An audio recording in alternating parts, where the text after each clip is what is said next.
मेरे प्रियो, आप सबको जय मसीह की, प्रेज द लॉर्ड। मेरे प्रियो, आज हम खुदावंद के कलाम से देखेंगे शमूएल की पहली पुस्तक 1 बाब उसकी 9 आयत। हम पढ़ेंगे 9 आयत से लेके 18 आयत तक।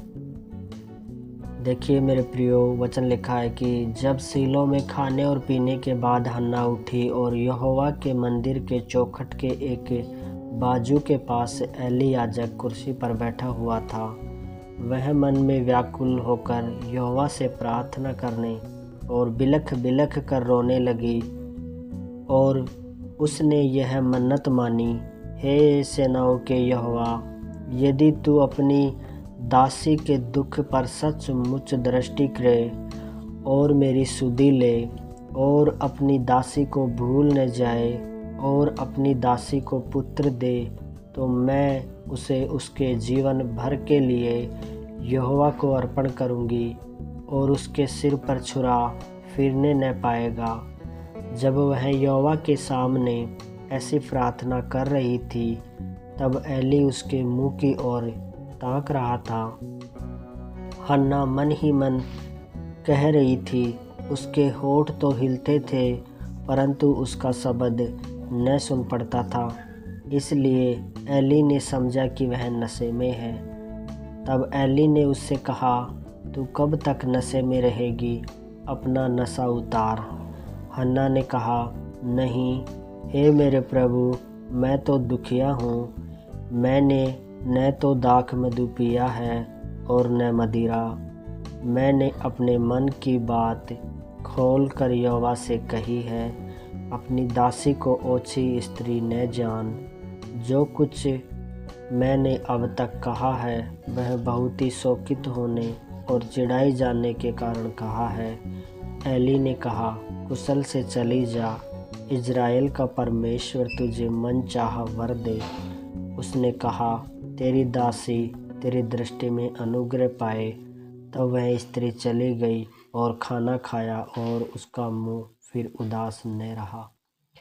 मेरे प्रियो, हम देखेंगे हर वर्ष हन्ना खुदावंद के दर पर, खुदावंद की चौखट पर यहाँ आती और बोलती कि मुझे मेरी नाम धराई मिटा दे, मेरी जो नाम धराई है बांझपन की वो मिटा दे। और वो ऐसा कहकर हर बार चली जाती।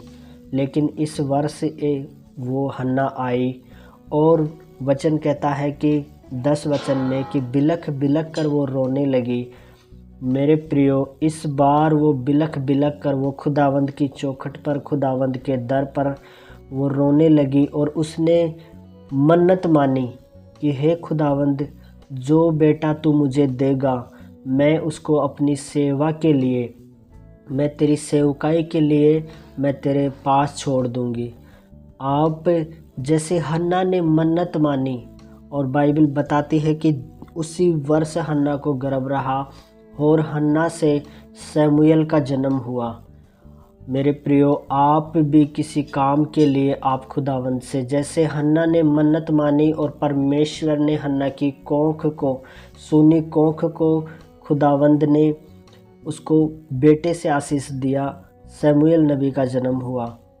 मेरे प्रियो, आप भी खुदावंद से मन्नत मान सकते हैं और उस मन्नत के विषय जैसे हन्ना ने कहा, और इसी को हम पढ़ेंगे 24 आयत को। जब उसने उसका दूध छुड़ाया तब वह उसको संग ले गई और 3 बछड़े और ऐपा भर आटा और कुप्पी भर दाख मधु भी ले गई और उस लड़के को सीलो में यहोवा के भवन में पहुंचा दिया। उस समय वह लड़का ही था। देखो, हन्ना ने जो खुदावंद के दर पर जो वायदा किया था खुदा से कि खुदा बस मेरी नाम धराई मिटा दे, खुदा कि मैं तेरे को ही दे दूंगी, तेरी सेवकाई के लिए अर्पण कर दूंगी, वैसा हन्ना ने कर दिया है। हन्ना अपने वायदे पर खरी उतरी है। मेरे प्रियो, आपको भी जो आप मन्नत माने खुदा के सामने, उस पर आप खरे उतरे। और देखिए, शमूएल का जन्म हुआ।